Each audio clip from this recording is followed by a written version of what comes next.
Hello friends, Gayatri క్రియేషన్కు స్వాగతం. ఈరోజు మనం రాక్షసుడి కోట అనే కథ గురించి చెప్పుకోబోతున్నాం. దీన్ని రచించిన వారు మాచిరాజు కామేశ్వరరావు గారు. ఈ కథకు చక్కని చిత్రాలు వేసింది వీరు గారు. గౌరీ అనే యువకుడు అందగాడు, చురుకైనవాడు, సాహసవంతుడు. చిన్నతనంలోనే తల్లిదండ్రులను పోగొట్టుకున్న సౌరిని వాడి అవ్వ అల్లారు ముద్దుగా పెంచి పెద్ద చేసింది. సాహసవంతుడైన సౌరి సైనికుడిగా చేరి రాజ్యరక్షణ చేయాలని ఉవ్విళ్ళూరుతూ ఉండేవాడు. అయితే వాడి అవ్వ అందుకు ససేమిరా ఒప్పుకునేది కాదు. పోగానే సౌరి తన జీవిత కాంక్ష నెరవేర్చుకోవడానికి రాజధాని నగరానికి బయలుదేరాడు. హరిలో దట్టమైన అడవి దాటవలసి ఉంది. సౌరి అడవిలో ప్రవేశించిన కాసేపటికే ఆగు, ఎత్తిన కాలు దించకు అన్న బొంగురు గొంతు వినిపించింది. తనే ఉన్న దిబ్బ మీద ఒక కురూపి నిలబడి ఉన్నాడు. వాడే సౌరిని ఆగమన్నది. సౌరి ఎత్తిన కాలు ఎత్తినట్టే ఉంచి ఏదో అనబోతుంటే కురూపి సరిగ్గా నీ పాదం పడే చోట ఒక గండుచీమ ఉంది. అది ప్రాణభయంతో వేసిన పెద్ద కేక నా మనసును కలిచివేసింది అన్నాడు. సౌరి వంగి చూడగా నిజంగానే కురూపి చెప్పిన స్థానంలో గండుచీమ ఉంది. చీమ కేక నీకు వినవచ్చిందా? నమ్మశక్యంగా లేదు అన్నాడు సౌరి. చీమ పక్కగా నచ్చి దిబ్బ ఎక్కుతూ వెళ్ళిపోయింది. ఇందుకు కురూపి, నా పేరు ధ్వని, ఎంత చిన్న శబ్దాన్నైనా నేను వినగలను అన్నాడు. సౌరి ఆశ్చర్యపోతూ, ఇంతటి అరుదైన శక్తిని నీలో ఉంచుకొని అనామకుడుగా ఈ అరణ్య మధ్యలో ఉన్నావెందుకు అని అడిగాడు. ధ్వని భారంగా నిట్టూర్చి, నా ఈ వికార రూపంతో నలుగురిలో ఉండి అవమానాలు సహించే కన్నా ఇలా ప్రశాంతంగా అరణ్యంలో బతకడం మంచిదనిపించింది అన్నాడు. సౌరి ఆప్యాయంగా ధ్వని భుజం తట్టి, నువ్వు చేయని నేరానికి నువ్వే శిక్ష విధించుకుంటావా? నేను సైనికుడిగా చేరి దేశ సేవ చేయాలని రాజధాని నగరానికి వెళ్తున్నాను. మన దేశానికి నీ సేవలు కూడా ఎంతగానో ఉపయోగపడతాయి. నువ్వు కూడా నాతో పాటు రా అన్నాడు. ధ్వని సరేనని సౌరి వెంట బయలుదేరాడు. మిట్ట మధ్యాహ్నం వేళ వాళ్ళిద్దరూ నీళ్ల కోసం వెతుకుతూ ఉంటే ఎండ తీవ్రంగా ఉంది. కాసేపు విశ్రాంతి తీసుకొని వెళ్ళండి అన్న మాటలు ఒక రాళ్ల గుట్ట మీద నుంచి వినవచ్చాయి. ఈ మాటలు అన్న వ్యక్తి ధ్వని కన్నా కురూపి. సౌరి ఆ ధ్వని ఆ కురూపి తెచ్చి ఇచ్చిన మంచినీళ్లు తాగి దాహం తీర్చుకున్నాడు. నువ్వు దుస్తుల చాటున నడుముకు బిగించిన డబ్బుల ముడి ఒకటి ఊడింది, మరొకటి కూడా ఊడితే మూట కిందకి జారిపోగలదు, జాగ్రత్త అన్నాడు ఆ వికారి. సౌరి డబ్బుల మూటను బయటకు లాగి చూశాడు. ఆశ్చర్యం, వాడు చెప్పినట్లుగా ఒక ఊడి ఉంది.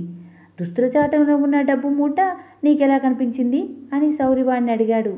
నా పేరు దృష్టి, గోడవతల ఉన్న వస్తువులు కూడా స్పష్టంగా చూడగలను అన్నాడు వికారి.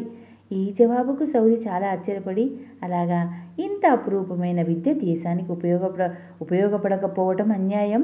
నువ్వు కూడా నాతో పాటు రాజధానికి బయలుదేరు అంటూ దృష్టిని కూడా తనతో పాటు బయలుదేరదీశాడు. వాళ్ళు ముగ్గురు కొంచెం ముందుకు వెళ్ళగానే, ఆగండి, దగ్గరలోనే పులి వస్తున్న సవడి వినిపిస్తుంది అంటూ ధ్వని దృష్టిని ఆపాడు. ఇంతలో పొదల చాటు నుంచి గాండ్రిస్తూ వస్తూనే వాళ్ల మీదికి దూకపోయింది పులి.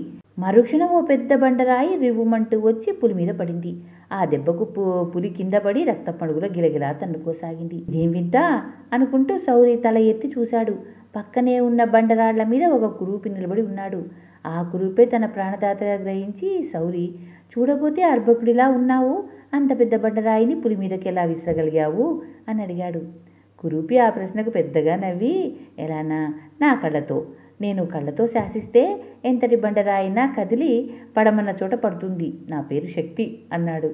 అయితే నువ్వు మాతో రాక తప్పదు అంటూ సౌరి తన మాటల చాతుర్యంతో శక్తిని కూడా తన వెంట బయలుదేరదీశాడు. గురు చీకటి పడుతున్న సమయంలో ఒక ఎత్తైన కొండను సమీపించారు. ఆ కొండ మీద పాతకాలపు కోట ఒకటి ఉంది. కొండ దిగువ ఉన్న గృహను చూపిస్తూ దృష్టి, ఈ రాత్రికి గుహలో తలదాచుకుందామన్నాడు. గృహలోనికి గాలి రాదు, ఈ రాత్రి కొండ మీద కనిపించే కోటలో పడుకుందామన్నాడు సౌరి. నలుగురు కొండ ఎక్కారు. కోట గుమ్మానికి ఉన్న తలుపు మూసి ఉంది. ద్వారబంధం నుంచి వందలాది గబ్బిలాలు వేలాడుతూ ఉన్నాయి. సౌరి తలుపు గట్టిగా కొట్టగానే గబ్బిలాలు రెక్కలు టపటపలాడిస్తూ అన్ని వైపులకు ఎగిరిపోయాయి. దృష్టికి కోట తలుపు వెనుక ఉన్నదంతా స్పష్టంగా కనిపిస్తుంది. ఒక ముసలి రాక్షుడు వంగిపోయిన నడుముతో భారంగా నడిచి వస్తున్నాడు. వాడు తలుపు పక్కనే ఉన్న గూటిలోంచి పెట్టుడు కూరలు గోళ్లు తీసి తగిలించుకున్నాడు. తర్వాత పెట్టుడు కొమ్ములు తల మీద గట్టిగా బిగించుకున్నాడు. ఇది చూసి దృష్టి మిగతా వాళ్లతో, ఓ ముసలి రాక్షసుడు పెట్టుడు కూరలతో కొమ్ములతో తలుపు తెరవబోతున్నాడు. ఏ పెట్టుబడైనా రాక్షసుడే పారిపోదామా అన్నాడు. ఇంతలో రాక్షసు తలుపు దగ్గరగా వచ్చి, చిట్టిబాబు, సర్వాంగ సుందరా, నువ్వేనా తలుపు తట్టింది అని అనుమానంగా అడిగాడు. వెంటనే శౌరి, తలుపు తెరవండి రాక్షసోత్తమ, మీ చిట్టిబాబే మమ్మల్ని పంపించాడు అన్నాడు. రాక్షసుడు ఆత్రంగా తలుపు తెరిచి, మా చిట్టిబాబు ఎక్కడున్నాడు, ఎప్పుడు వస్తా అన్నాడు, ఇంకా నా మీద కోపంగా ఉన్నాడా అంటూ ప్రశ్నల వర్షం కురిపించాడు. శౌరి నీరసం నటిస్తూ, చీకటితో బయలుదేరి ఏకబిగిన 10 కోసులు నడిచి చుక్కలనంటే తమ కోటకు చేరాం. ఆయాసం, మగత నిద్ర, నీరసంతో నేల కూలుతామేమో అనే భయంగా ఉంది. ఈ రాత్రికి విశ్రాంతి తీసుకొని తెల్లవారి మీ చిట్టిబాబు సంగతులన్నీ చెబుతామన్నాడు. ఆ జవాబుతో రాక్షసు తృప్తిపడి వాళ్ళు తినడానికి బుట్టెడు పళ్ళిచ్చాడు, తాగడానికి రాగి బిందెడు పాలిచ్చాడు.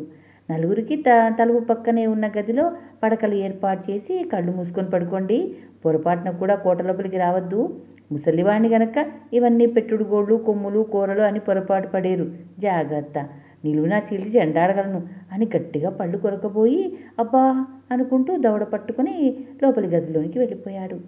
ఆ తర్వాతే కొద్దిసేపటికి కోట అదిరిపోయేలా రాక్షసుడి గురక ప్రారంభమైంది. అని రాక్షసుడి గురకను కాసేపు విని ఇంకేదో తెలుసుకున్న వాడిలా చిటిక వేసి, వీడు బోనాంతరాల దద్దరిల్లే గురకతో పాటు కోటలోని చివరి గదిలో ఒక స్త్రీ రోదిస్తున్న శబ్దం కూడా వినిపిస్తుంది అన్నాడు.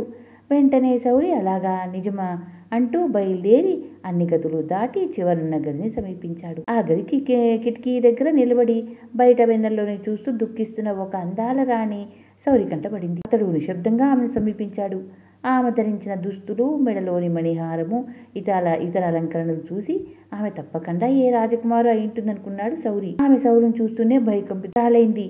శౌరి మృదువుగా, భయపడకండి, మీరెవరు, నేను మీకు సహాయపడడానికి వచ్చాను అన్నాడు. ఆ యువతి దుఃఖం నుంచి కోలుకొని ఇలా చెప్పింది. ఆమె ఆ రాజ్యపు యువరాణి, పేరు రాయంచర. 4 రోజుల క్రితం ఆమె తన చెలికత్తెలతో కొండ మీద దేవి ఆలయానికి వెళ్ళినప్పుడు రాక్షసుడు బలవంతంగా ఆకాశ మార్గాన తెచ్చి కోటలో బంధించాడు. వాడి కుమారుడు సర్వాంగ సుందరుడు, రాజకుమారుని తప్ప మరెవరిని పెళ్లాడనని పట్టుబట్టి కూర్చున్నాడట. ముసలి రాక్షసుడికి రాకుమారిని కోడలుగా తెచ్చుకోవడం ఏమాత్రం ఇష్టం లేదు. తనకు ముప్పొద్దులా కమ్మటి మాంసం, కూరలు వండి పెడుతూ కష్టం చేయగల రాక్షసి పిల్లే కోడలుగా తెచ్చుకోవాలని వాడు ఆరాట పడుతున్నాడు. ఈ విషయంలో తండ్రి కొడుకుల మధ్య పెద్ద కలహం జరిగింది. సర్వాంగ సుందరుడు కోపం కొద్దీ ఎటో వెళ్ళిపోయాడు.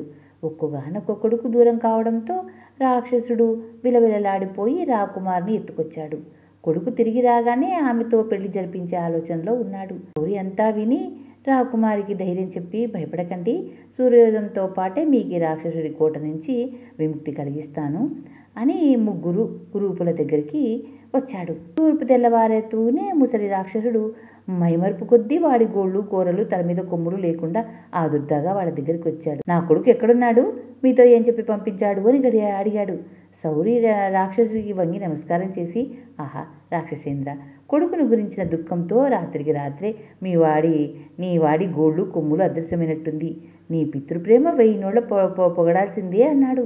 వెంటనే రాక్షసుడు తల తడిమి చూసుకొని అక్కడ కొమ్ములు లేకపోవడంతో బిక్క చచ్చిపోయి మరుక్షణం తెప్పరిల్లి కోపంగా, ఒరే, నిన్ను ఈ నేలబారు కొండముచ్చు వెదవల్ని నా కొడుకు మిత్రుడు కనుక ప్రాణాలతో వదులుతున్నాను, నా కొడుకు ఎక్కడ అంటూ హుంకరించబోయి పెద్దగా దగ్గసాగాడు.